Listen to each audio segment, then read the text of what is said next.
నమస్తే అన్న. నమస్తే భయ్య. చెప్పండి, అసలు ఉద్యోగాలు గవర్నమెంట్ అధికారంలోకి వచ్చి మూడు సంవత్సరాల దగ్గరికి వచ్చింది.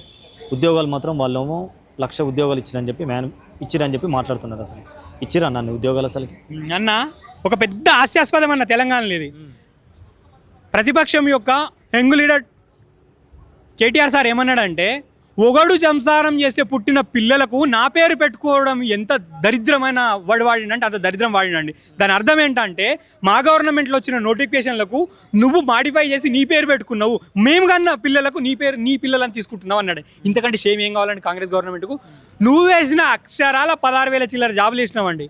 మొత్తము నిజంగా వాళ్ళకి చిత్తశుద్ధి ఉంటే, బాధ్యత ఉంటే, ఏ ఇయర్లా, ఏ డేట్లా, ఏ నోటిఫికేషన్ చేసిందో 1,00,000 ఉద్యోగాలు చూపెట్టండి. 60,000 అంటున్నావా, 40,000 అంటున్నావా, 1,00,000 అంటున్నావా? నువ్వు అనుకున్న ఫిగర్ చూపెట్టండి. జస్ట్ 16 నుంచి 17,000 దాటితే నేను తెలంగాణలో రోడ్డు మీద చెప్తాను కొట్టుకుంటాండి. నేను ఒక విద్యార్థి నిరుద్యోగిని, నేను కొట్టుకుంటాండి. లేకపోతే నువ్వేం చేస్తావు? నువ్వు కొట్టుకుంటావా? 10 నుంచి దిగిపోతావు, అడగండి ఆయన. నేను క్వశ్చన్ వేస్తున్నా, నువ్వు 1,00,000 ఉద్యోగాలు ఒకటి వేస్తే నేను చెప్తాను కొట్టుకుంటాండి. ఉస్మానియా యూనివర్సిటీ ఆర్ట్స్ కాలేజ్ ముందు చెప్తాను కొట్టుకుంటాండి. లేకపోతే మీరు కొట్టుకుంటారా? అంత వరస్ట్ మాట మాట్లాడిన కేటీఆర్కు సమాధానం ఎందుకు చెప్పలేవు? మరి నేను కన్నా పిల్లలకు నువ్వు తండ్రి అని చెప్పుకుంటున్నావు అని ఇంతకంటే నీచం మాట ఉంటుందా అండి? ఇక ఇంతకంటే నీచం మాట లేదు. సీమునెత్తురు లేని వాళ్ళు అట్లే ఉంటారండి. ఇప్పుడు తెలంగాణలో విద్యాశాఖ మంత్రి రేవంత్ రెడ్డి దగ్గరనే ఉందన్న. 3 పదవులు అతని దగ్గరనే పెట్టుకోండి. అసలు విద్యాశాఖ వేరే వాళ్ళకి ఇవ్వకపోవడం అసలు ఏంది అసలు? ఇగో అండి, నిజంగా ఆల్రౌండ్ అన్ని శాఖలు ప్రజలు, అన్ని రకాల ప్రజలు డెవలప్ కావాలని చిత్తశుద్ధి ఉంటే, నువ్వు అధికారంలోకి రాగానే పదవులు ఎవరెవరికి ఇవ్వాలి, ఎవడు క్యాలిబర్ దీని కానీ పనిచేస్తుంటామండి. నీకు నిజంగా తెలంగాణ డెవలప్మెంట్ చిత్తశుద్ధే లేదు కదా. చిత్తశుద్ధి ఉంటారే, నేను ఒక్కరిని పెట్టుకుంటే నేను బిజీ ఉంటా, దీన్ని పట్టించుకోకపోతే పిల్లలు లాస్ అవుతారు. వాళ్ళు ఏదైనా నా దగ్గర తీసుకురావాలంటే నేను బిజీ ఉంటే వాళ్ళు లాస్ అవుతారు. దీనికి ఒక శాఖ ఉంది, ఈ శాఖను ఒకరికి అప్ప చెప్తే వాడు చూసుకుంటాడు అనేది ఇంగిత జ్ఞానం ఉండాలండి. ఏ శాఖ అయినా అండి, నువ్వు ఉంచుకున్నావంటే నీకు చిత్తశుద్ధి లేదని అర్థం అండి. ఇప్పుడు మన తండ్రి ఉంటాడండి, తండ్రి అన్ని పనులు చేయగలుగుతాడండి. అరే పెద్ద కొడుకు ఉంటాడు, అరే నువ్వు గిజ్జు చూసుకోరంట, చిన్న కొడుకు గిజ్జు చూసుకుంటాడు, ఆ కూతురుకేమి ఇంట్లో పని చేయబెట్ట అంటారు. దీని అర్థం ఏంటంటే, బాధ్యత ఉన్న తల్లిదండ్రుల నేచర్ అది. బాధ్యత లేని తల్లిదండ్రుల నేచర్ ఇది అన్నమాట. అన్ని నా దగ్గర ఉంటే ఏం పోయింది? రాజరికం అనుభవిస్తున్నావు అంతే. ప్రజాపాలనలా జవాబుదారీతనం కాదు అది. ప్రజాపాలనలో జవాబుదారీతనం అంటే ఏంటంటే, నువ్వు రాగానే ఏ వ్యక్తి ఏ మంత్రి పదవికి, ఏ వ్యక్తి ఏ పదవికి క్యాలిబర్ ఉన్నాడు వాళ్ళని చూసి వాళ్ళ పదవులకు కట్టబెట్టి, ఈ రూల్స్ అండ్ రెగ్యులేషన్, మన కాంగ్రెస్ మేనిఫెస్టోలో మనం చెప్పిన పథకాలు, మన పార్టీ సిద్ధాంతాలు, ప్రజల యొక్క ఇవి విన్నపాలు మనం చేయాల్సిన బాధ్యతను చూపెట్టి ఓ ప్రెస్ మీట్ పెట్టి, ఇగో మా మనుషులు లేరు, ఇగో జవాబుదారీతరంగా పని చేస్తామని చెప్తున్నాండి. అలాంటి పని లేదు, అలాంటి పథకము లేదు, అలాంటి మాటలు లేవు. దీన్ని ఏమంటారంటే దరిద్రమైన రహితం, పని రహితం అంటే పని చేయకపోవడం అన్న. ఇప్పుడు బల్మూరి వెంకట్, రియాజ్ సార్, కోదండరామ్ సార్ గారు ఎలక్షన్ల ముందు నిరుద్యోగులను చాలా వరకు మోటివేషన్ చేసి తిప్పుకున్నారు వాళ్ళు. అసలుకి వాళ్ళు ఇప్పుడు ఒక్కరు కూడా మీకు కనిపిస్తలేరు. అసలు ఎందుకు నిరుద్యోగులు అంటే? అసలు ఇప్పుడు అన్నా, నీకేముండే ఆకలి ఉండే? ఏం ఆకలి ఉండే? నిరుద్యోగ ఆకలి ఉండే. పదవి నిరుద్యోగ, రాజకీయ నాయకుల పదవి నిరుద్యోగ, మేధావి పదవి నిరుద్యోగ ఆకలి ఉండే. ఆకలి తీరింది. కాంగ్రెస్ వాళ్ళకు 10 ఏళ్ళ నుంచి అధికారం లేదు, అధికార దాహం తీరింది. రాజకీయ నాయకులు నిరుద్యోగులు ఉండే, పదవులు వచ్చినాయి. మేధావులు నిరుద్యోగులు ఉండే, పదవులు వచ్చినాయి. ఇంకేమవసరం అండి? నా గర్జు తీరినాక నీకు ఎందుకు వస్తారా భయ? నేను ఎందుకు చేస్తా? క్యాంపస్కు కోదండరామ్ సార్ రాలేడా? ఆకునూరి మురళి రాలేడా? రియాజ్ సార్ రాలేదా? మేనిఫెస్టో పట్టుకొని 33 కంట్రీలు తిరిగిన దానయ్యని పంపించిర్రు యూనివర్సిటీకి, ఉస్మానియా యూనివర్సిటీకి. ఎందుకంటే పిల్లల యొక్క ఆలోచన ఏంది, పిల్లలకు నెక్స్ట్ ఏం కావాలి తెలుసుకుంటా అని. ఆ తెలుసుకున్నది ఇంతవరకు ఇంప్లిమెంట్ చేసినావా? స్వయంగా మైపాల్ యాదవ్ ప్రెస్ మీట్ పెట్టి, ఛానల్ని పిలిపించి, Danayya sir professor, agriculture professor వచ్చి మాట్లాడితే నేనే చెప్పిన, నువ్వు క్యాలెండర్ వేసినా 4 లక్షల ఉద్యోగాల కంటే ఎక్కేయవు. 34 లక్షల నిరుద్యోగులలో 4 లక్షలకు వస్తే ఎవరికి యూజు? మరి నెక్స్ట్ 30 లక్షల పరిస్థితి ఏంది? నువ్వు సిస్టమేటిక్గా క్యాలెండర్ వేసి 4 లక్షలు, 2 లక్షలు కాదు 4 లక్షలకు ఉద్యోగాలు ఇచ్చినా నెక్స్ట్ 30 లక్షల పరిస్థితి ఏంది అని అడిగితే సమాధానం చెప్పలేరు. అప్పుడు నేను చెప్పిన ఏంటంటే, తెలంగాణ ప్రజలకు క్వాలిఫికేషన్ ఉంది కానీ స్కిల్ లేదు.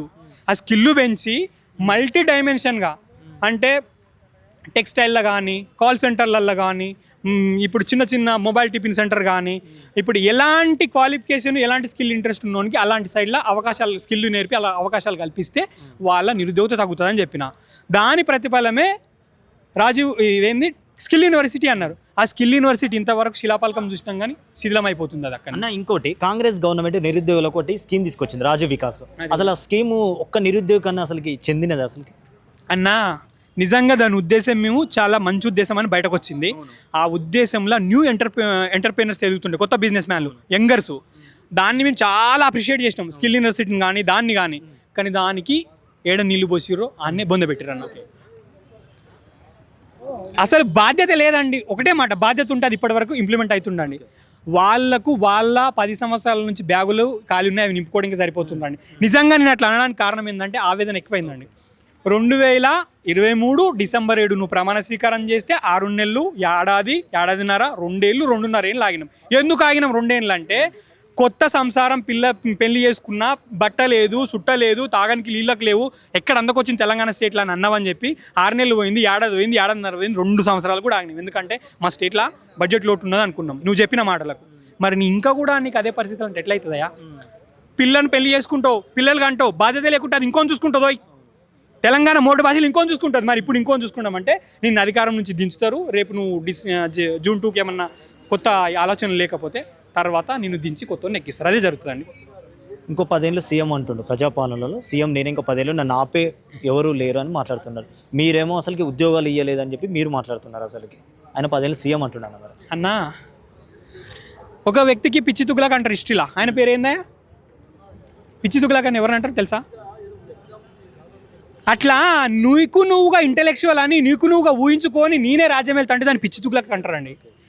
నీ క్యారెక్టరు నీ ఇన్నర్ ఆలోచనలు మొత్తము ప్రజెంట్ చేయాలి. ఏంలా? కర్మలో, పనిలో.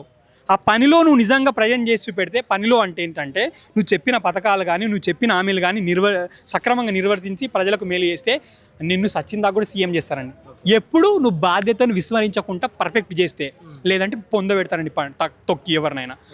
మన సీఎం కాదు, మన కేసీఆర్ కాదు, మన మోడీ సార్ కాదు, ఆల్ ఓవర్ ఇండియా కానీ వరల్డ్ ఎక్కడైనా కానీ అతి అయితే అంత అవుతుందండి. అతి ఏంటంటే నువ్వు చెప్పిన మొత్తం విస్మరించి నీకు నువ్వు చూసుకుంటే విపరీతమైన మాటలు మాట్లాడితే లాస్ట్కు తొక్కుతారండి.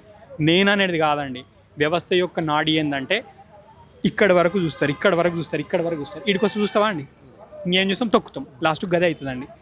ఇది ఒక హాస్యాస్పదం అండి. నేను ఇంకా నెక్స్ట్ వస్తాను అనుకోవడం, ఇంతకంటే మించి ఏం లేదండి. అల్టిమేట్గా కాంగ్రెస్ గవర్నమెంట్ నిరుద్యోగుల తరపున ఏం చెప్పాలనుకుంటున్నారు? నేను నిజంగా నిరుద్యోగుల తరపున కాదు, తెలంగాణ యొక్క పౌరుని చెప్పాలనుకున్నది ఏంటంటే, నువ్వు కాంగ్రెస్ అధికారం రావడానికి ఏదైతే మేనిఫెస్టో పట్టుకొని తిరిగినవో అది మొత్తం చేయకు, 40% చేయి చాలు. నీకు పాలాభిషేకం చేస్తాం. ఒక క్యాలెండర్ ఇయర్ ఇయ్యు చాలు. ఒక స్కిల్ యూనివర్సిటీ అన్నావు, అది తీసుకురా. ఒకటి రాజీవ్ వికాస్ అన్నావు.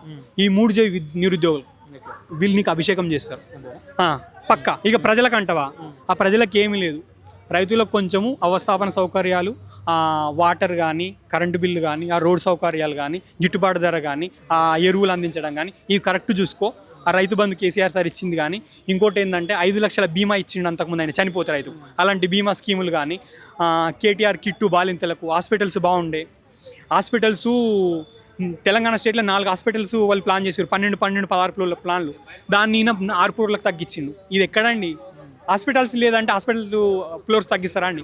ఆయన ఎంత ప్లాన్ చేసిండంటే 1000 పడకల హాస్పిటల్ ప్లాన్ చేస్తే ఈయన మొత్తం తగ్గించిండండి. దయచేసి ఇంతకుముందు చేసినవి కంటిన్యూ చేస్తూ కొత్తగా ఏదైనా ఆలోచన ఉంటే ముందుకు తీసుకొస్తే నీకు బ్రహ్మరథం పడతారు, నువ్వు చచ్చిందాక నీకు సీఎం చేస్తారండి. మేము కోరేది ఏంటంటే, మాకు ఆవేదన తప్ప నీ మీదేం అరవాలని కానీ, నీ మీద పగ ప్రతీకారాలు కానీ, నువ్వు మా పాలేవు కానీ, నీ పొలం గట్టు నా పొలం గట్టు గడువలు లేవండి. మేమేమంటున్నామంటే బాధ్యతాయుతంగా ప్రవర్తించండి, మీకు బ్రహ్మరథం పడతాం నెక్స్ట్ కూడా. ఇక లేదంటే భాషింగం తెంపి ముండమోసి మొగడు చచ్చిపోయిందని చేస్తారు చూడండి, పులుసే తెంపి, అట్లా నీ పదువు అని పుస్తకం తెంపి నీ పక్కకు దొప్పుతారండి. ఇంతకంటే మేము చేయలేదు. జై తెలంగాణ. ఇలాంటి మరిన్ని వీడియోల కోసం మా యూట్యూబ్ ఛానల్ను లైక్ చేసి సబ్స్క్రైబ్ చేసుకోండి.